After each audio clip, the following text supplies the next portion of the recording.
Welcome into another episode of Locked On Phillies. And ladies and gentlemen, it's officially Red October. The Phillies take on the Marlins in Game 1 of the NL Wild Card Series matchup between the two NL East opponents.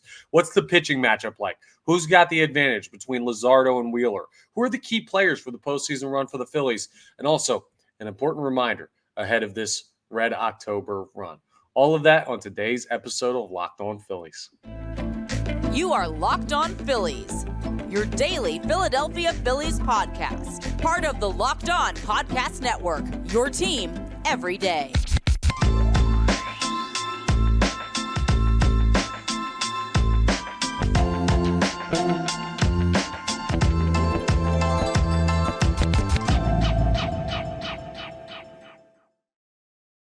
Yes, this is Locked On Phillies, part of the Locked On Podcast Network, your team every day. I'm your host, Connor Thomas. Thank you so much for checking us out. Make sure you're rating, reviewing, subscribing to the YouTube, all that good stuff. You can also hear some more of my content over on 97.5 The Fanatic on the radio. You can see me occasionally on NBC Sports Philadelphia on the television.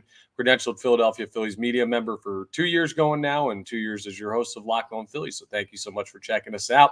It's Red October, folks. I mean, the city is buzzing. I live here in Fishtown on the north side of Center City, and it is outstanding energy out there today. I haven't seen as many Phillies hats as I've seen today since last October, or I guess last November, when the Phillies were in the World Series against the Houston Astros. The crowds are back, and not that they weren't during the regular season. I mean, the Phillies had the biggest uptick in attendance of any team in Major League Baseball this year, but you could tell the city is buzzing. Sometimes when you get into Eagles season, this city loses focus on the baseball team. This is an Eagle-centric town. It's a football town, and people always look at it as Eagles first. But when the Phillies earn their attention, this city will back them up, fight tooth and nail for them. And that's where we're at right now as we head into a Red October and a matchup with the Miami Marlins. Game 1's tonight, 8 p.m., Citizens Bank Park. This is the first time the Phillies have hosted a wild card series since the format changed. They haven't had the opportunity to do this, and it's been a recent format change just last year that there were multiple wildcard teams and you all played the full 3-game series at the higher seeds place. Well, the Phillies have that honor this year. They're not going to St. Louis like they did last year. No, Miami's got to come to Citizens Bank Park, and you got to go ahead and defend your own home field.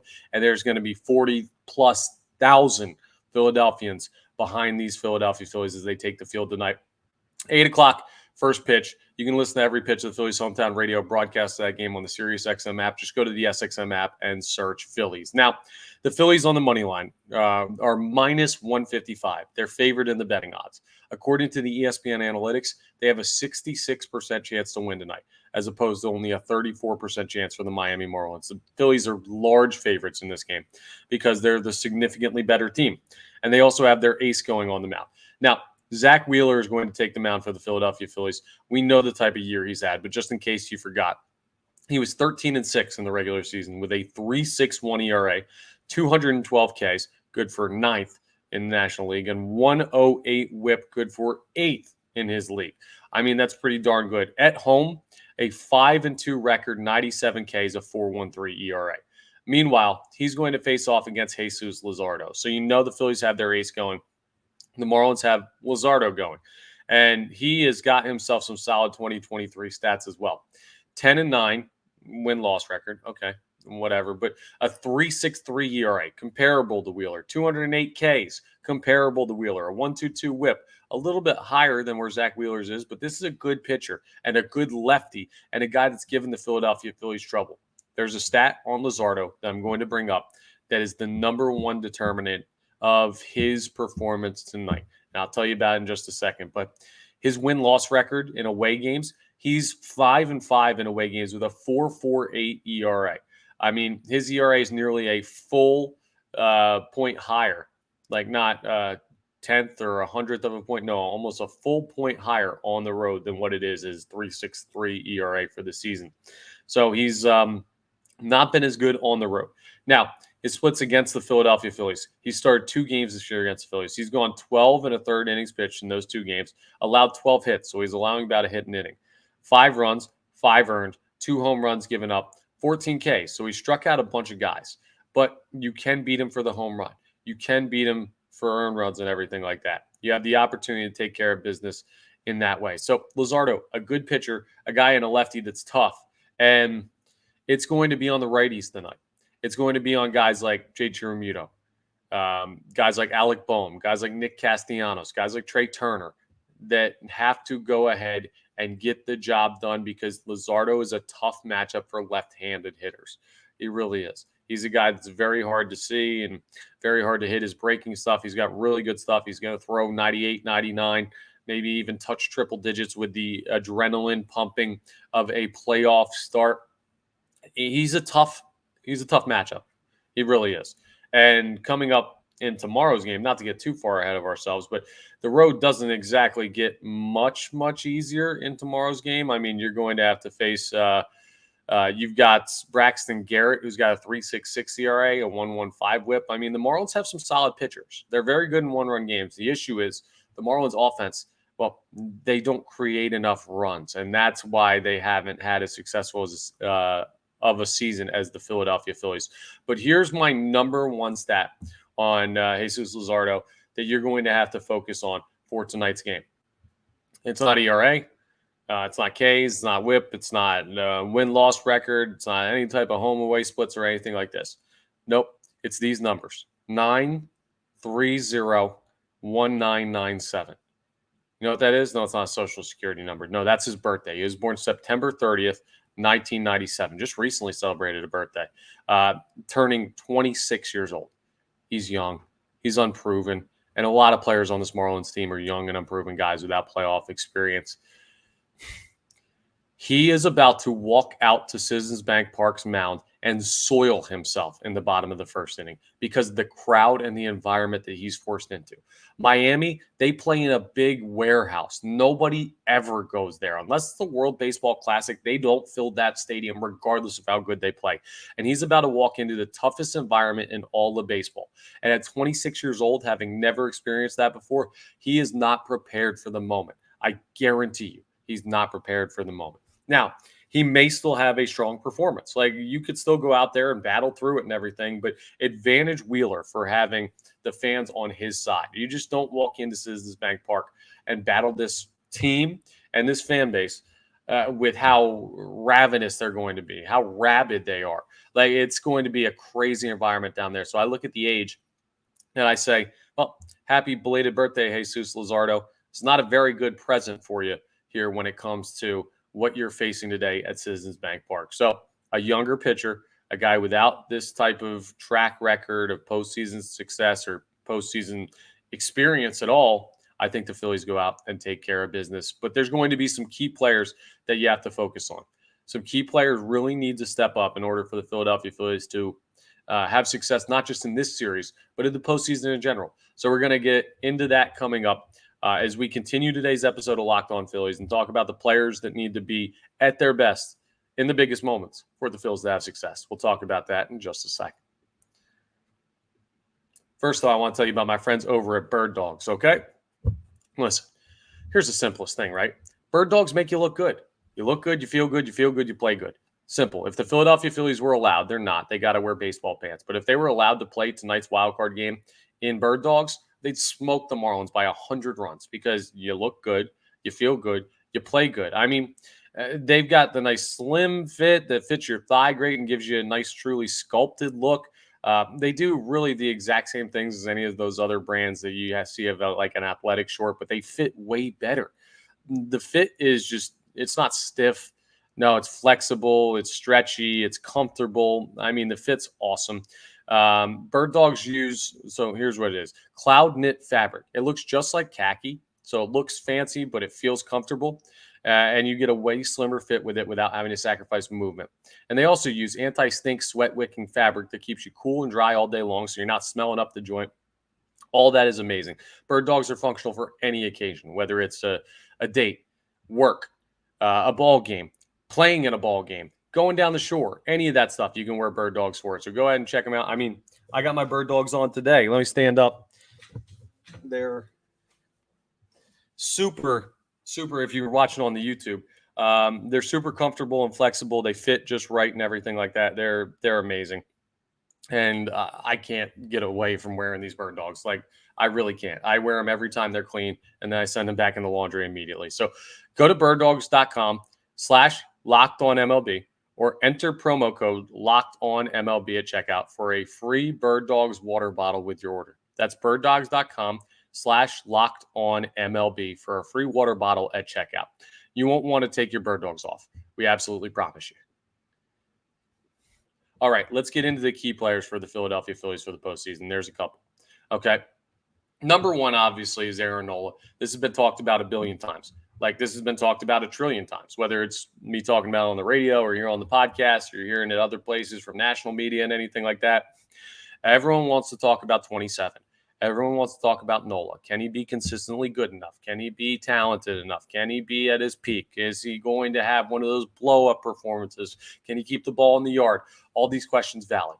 If you get the Aaron Nola you got during last year's postseason run, this team's going to go a long, long way and be a very tough out. If you don't, well, the other pitchers are going to have to really, really make up some slack for Nola, and they may not be able to make up enough to help carry this team. He's your number 2 pitcher. And Wheeler goes today, but rest assured, whether Wheeler wins today or not, and I think he's going to, Nola's still got to take care of his end of the bargain tomorrow. So Nola's number 1. But that's not breaking news. We've been talking about him all year long. I want to talk about position players. And my number 1 key to the postseason is Trey Turner. Trey Turner is going out there with huge expectations, right? He had to deal with them all season, and we gave him the standing ovation as a fan base, and he bounced back, and he got hot, and he's a great hitter, and we know this. That's why he made so much money. He was all MLB shortstop last year. Like, this guy is a big-time performer. And you saw from the World Baseball Classic earlier this year when he became Captain America, hitting huge home runs in big spots. He can be clutch. Bryce Harper is the most clutch player I think I've ever seen, maybe in any sport. Trey Turner can be clutch too. So Turner's a big, big part of this team's success. And you think about it, last year, Harper was the most important player. But probably the second most important player was Rhys Hoskins, who had an insane couple of series in the DS and CS against the Braves and the Padres, respectively. Hoskins ain't playing. He's still recovering from that torn ACL. Maybe, just maybe, he might have a moment in the World Series if the Phillies get there. But you don't have that. Trey Turner is basically the guy that's coming in that has to replace that. He's the guy that you have this year that you didn't have last year. And Rhys Hoskins is the guy that you had last year that you don't have this year. So can Trey Turner replicate what Rhys Hoskins did last year in playing, I guess, Robin to Bryce Harper's Batman? Will he be capable of doing that? I don't know, but he's going to be a big part of it. Another guy that's going to be huge in both parts of the game, defensively and offensively, JT Realmuto. He's going to have to call a great game for his starting pitchers. He's going to have to be great with the base pass. Stolen bases can be huge in tight games. You're going to play tight games. It's much tougher for catchers to throw out base runners this year with the new rules. JT Realmuto is going to have to be on his game defensively, but also he was one of the more disappointing players in the regular season when it comes to his offensive performance. People thought it might be a drop-off. I say it was a down year. Doesn't mean he's not going to be able to have a great postseason. He was huge in the postseason last year for this team. If he can step up, especially at home, where he struggled this year, that's going to be huge. And then the final one that I really, really need to see. And this is going to be tough. It's a huge ask. I imagine Alec Boehm's going to be good. Bryson Stott's going to be good. Brandon Marsh is going to be good. These are some young players who have been here before, who got the experience last year, that know what it takes to make it to the World Series and get close to winning it, all that good stuff. This is not anything new to them. But there's a guy who's going to be playing a huge role on this team that this is new to him. And I need him to rise to the moment. And that's Johan Rojas. Rojas has had some huge moments this year. He caught the final out of Mike Lorenz's no-hitter.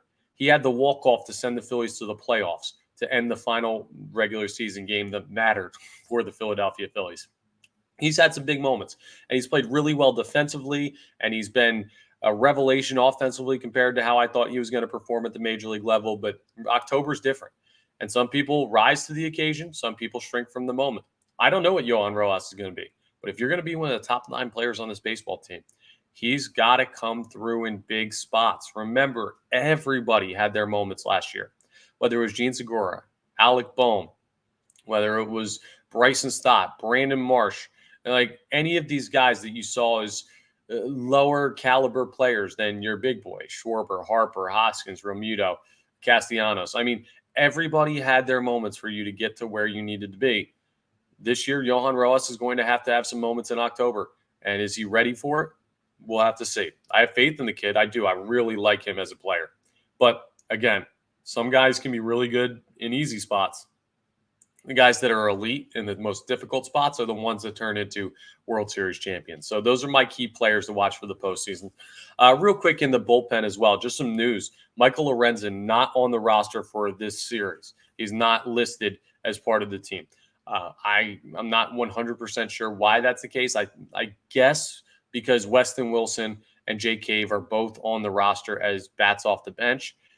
They might have looked at an extra bat as more advantageous than having Michael Lorenzen when you already trust the bullpen. It's only a 3-game series. So maybe that's it. And that's clearly saying they like Christopher Sanchez over Michael Lorenzen. I'd be surprised.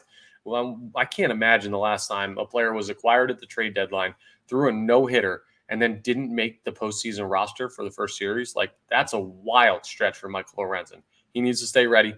They'll need him at some point this postseason if they advance far enough. But just a little update, he's not on the roster for tonight's game. So something to keep an eye on. But guys like Craig Kimbrell, Jose Alvarado, Gregory Soto, Sir Anthony Dominguez, Matt Strahm, Orion Kirkering, Jeff Hoffman, all of these guys, Christopher Sanchez, they're all going to have to be ready to go for potential relief appearances at any point. Those guys are all very valuable players. But to me, the key players, I always look at the offensive lineup and everything like that. And I just listed out a couple of guys that I'm going to be watching closely through the postseason. Coming up next, as we wrap up, I want to tell you a little bit about an important reminder ahead of this postseason, something that's different than last year. It feels like the stresses of Red October are back upon us, and they are, but it's not the same as it was in 2022, for better or for worse. We'll discuss coming up as we wrap up Locked On Phillies. First, I want to tell you about my friends over at FanDuel. Okay, snap into action this NFL season with FanDuel, America's #1 sportsbook. Right now, new customers get $200 in bonus bets guaranteed when you place a $5 bet. That's $200 in bonus bets, win or lose. If you've been thinking about joining FanDuel, there's no better time to get in on the action than right now. The app is so easy to use. There's a wide range of betting options. You can bet spreads. You can bet player props. You can bet over-unders. You can bet series victories. I was just looking at FanDuel today. The Fightins, they're -200. That's the best odds of any team in the wild card round of advancing. That's -200, not to win the game today, to win the darn series. Go ahead and check that out. You can make a bet on that. There's so many things that you can bet on, and with the Birds playing really, really well, you can go ahead and check out football bets too. It's all great on there. Such an easy app to use. So visit FanDuel.com/lockedon and kick off the NFL season. FanDuel, official partner of the NFL. All right, folks. So here's the reminder I want to give you. Think back to last October. Think back to the mindset you were in and how the Philadelphia Phillies got in. It was backing their way in. It was ending a playoff drought. It felt like an explosion of a dam that had been backed up for over a decade, because essentially that's what it was. We were dying to have great baseball in this city, and we had to wait and wait and wait. And finally, last year, they broke through. And my goodness, did they break through. What a run it was in Red October last year. And it was magical, mystical. It was just straight up bedlam, as some might say. But this year, it's a different environment, and not necessarily in a bad way, right? You don't have the buildup. You don't have the whole, wow, this is the first time in forever. This is so awesome. I can't wait to get back to Citizens Bank Park in October and all that stuff. Well, you don't have that excitement, but there's a different level of excitement, because I need you to remember something. As much as we follow the Phillies day in and day out, we all watch all the games. We're all zoned in on every pitch. We live and die with this team over 162 games, and it's a long, long season. So you can develop scars, and you can develop notions of what this team is and who we think they are. And sometimes we can get too in the weeds with criticisms of this team. I need you to understand, last year's team that made a run, they won 87 games. This year, you won 90. Last year's team that made a run, the final wild card team, they had to go on the road to St. Louis and win. This year's the top wild card team. You got to come into Citizens Bank Park and knock this team off. Last year, you had a 100-game division winner and another 100-game winner in the NL East. This year, it's just the Braves. And they're there waiting for you if you go ahead and take care of business. But This year is not last year, partially in a bad way in that, well, you got to try and replicate something that was very difficult to do last year and is a rare feat, but in a good way in that you're no longer the underdog. This is now a team that has no question as to whether or not they compete, and it's a fan base that has no question as to whether or not they can compete in October. Like, we know how good this team can be. We know what their ceiling is. We saw it last year, and they're even better this year. They are better this year than they were last year. And they've got a better path because they get to play the wild card series at home. And all of this stuff points in the direction of this being another great Red October for the Phillies. So that's my important reminder to you. Remember where you stand. Remember where the Philadelphia Phillies rank among Major League Baseball teams. They're one of the top 5 teams record-wise in baseball. They're one of the top offenses in baseball. They had one of the greatest home run hitting months in the history of the sport. They have a strong pitching staff, a strong bullpen, a great manager with experience. I know we get caught up with the lineup day in and day out and all this stuff. The bottom line is Rob Thompson in a year and a half has already taken the Phillies to the World Series and back to the playoffs the next year. They've only made the playoffs 16 times in franchise history. It's rare to do it back to back. It's rare to do it what seems like this easily, but they've done it, and they're a talented team, and they're ready to go absolutely to work on the Miami Marlins. I love the Phillies tonight. I love the Phillies in the series. I think they're the better team, and I mean, I could not feel more confident about just the quality of this team. Zack Wheeler's going to have to go out and have a great start. The bullpen's going to have to hold it down. The Marlins are very good in one-run games. These are all things that you have to account for in matching up with Miami. But bottom line is they are not ready for what they're about to walk into at Citizens Bank Park. The Braves, who had won the World Series just a year before, they were not prepared for what they walked into last year. Well, guess what? The Marlins, they ain't the Braves, and they're certainly not prepared for what they're walking into this year. It's going to be 4 hours of hell, and I can't wait to watch it. And on the other side, we'll be able to talk about what happened in Game 1, adjustments for Game 2, an overlook for the series, all that good stuff. So we'll get into that on the next episode of Locked On Phillies. But I want to wish you all a happy Red October. If you're going down to the game tonight, I need you to be as loud as you've ever been in your life. And then tomorrow, even louder. We got a long stretch. We got 13 more, Topper, and it's time to go get them.